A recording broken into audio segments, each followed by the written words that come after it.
So did you just happen to pick this moment to reappear? Well, obviously you needed my help, son.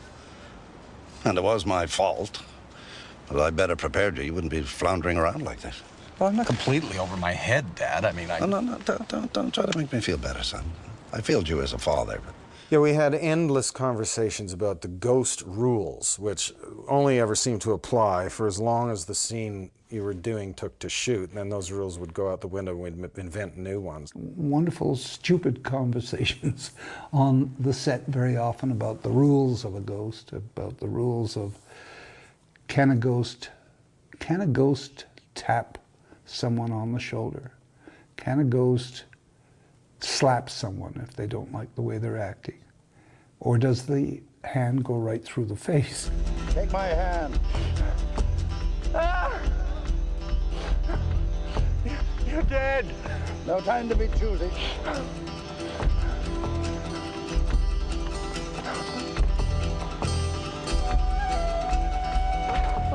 Oh, my mistake.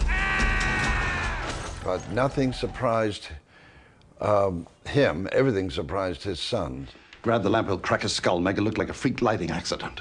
a freak lighting accident? Oh, sure. Happens all the time. Lightning strikes the wire, sends a jolt through the line, lamp hops up, hits him in the skull, splits it in two, and you never had a chance to prevent it. Happens so fast. He began to appear as though he were in the clean and dapper and respectable Mountie kind of image.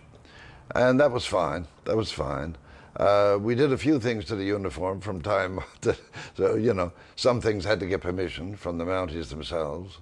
They were pretty particular. The Royal Canadian Mounted Police, which is a very stuffy organization in general, very concerned about their imagery, and for good reason, because they got into they did a lot of really stupid things for a while and got a lot of bad press. So they were very concerned about it, and they didn't like the idea of this. I'm not sure if anyone had ever read the show, but in any event, they hated the very idea of making Due South, and so they weren't going to allow us to use the uniform.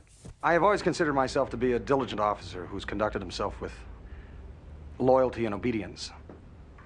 However, this uniform, I have worn this uniform with pride my entire career, as my father wore his and many before him. To me, it is much more than just a piece of cloth.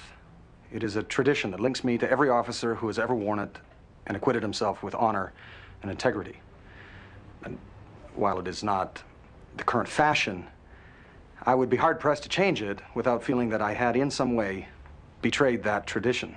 They were most particular, you know, the Mounties with their image. And in this particular case, they hummed and hawed and they shrugged a bit, but they let things go because they were they showed a humor. The Sam Brown belt was actually on backwards in the pilot, and the hat had a badge on it, which they don't have. And all of my buttons were fire department buttons, not RCMP buttons. Anyway, then they finally saw the show, and I guess they decided that it was a good thing. And so then we could actually use the real uniform once we were making the show. Paul never complained about the costume and anything other than, you know, being vocal about a particular moment. We shot throughout the summer. You know, some days were 95, 100 degrees, and he's in this wool Mountie suit with the full garb underneath. The problems I had with the suit was it used to rub his neck raw. It was so starched in the collar and being wool, and we'd be out there some days and he would be raw all across here. Then I'm, of course, only adding to it by trying to cover that up for him so we can continue shooting. They're hot, generally. It's wool. The one nice thing about it is it improves your posture almost instantly because they're built in such a way that that neck, if you try to slouch at all, you pretty much decapitate yourself. So it helps with good posture.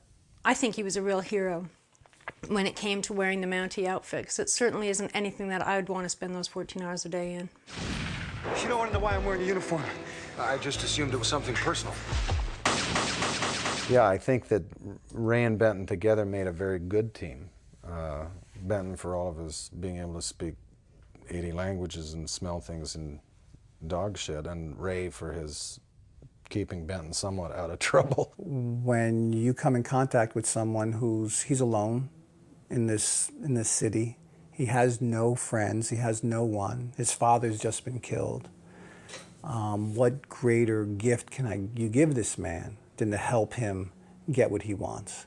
why did those two characters like each other if they were so opposite to one another in their approaches and the rest of it? They needed each other, I think, is the answer. I think they needed each other. It was unimaginable, I suppose, to see that either one of them would really be very successful on their own. And certainly Ray was kind of portrayed that, set up a little bit that way, that he was, you know, not really the world's greatest cop, but together made them, and Benton didn't belong there, but so they wouldn't really have been successful on their own, but put together, they made a great team. Can you give me a reading, please? It's your compass, you read it. I can't. Well, neither can I. Well, you'll have to, Ray. Why? I'm blind. You're blind? Apparently. You're really, really blind? As a bat. Well, why didn't you say something?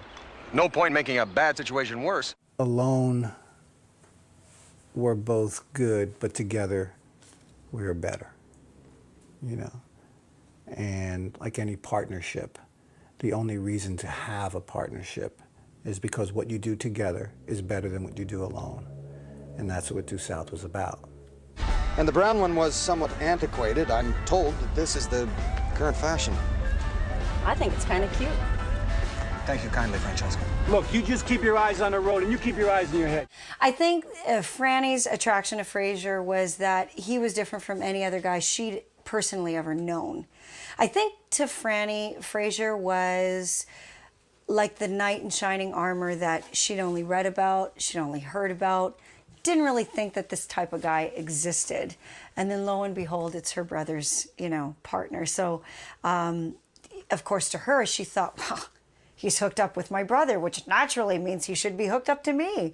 So that was, of course, her everyday intention. The appeal of him was definitely that he had no clue what to say to a woman or what to do, you know, and how to dress, anything. It was like you just wanted to take him out and buy him dinner and talk to him. And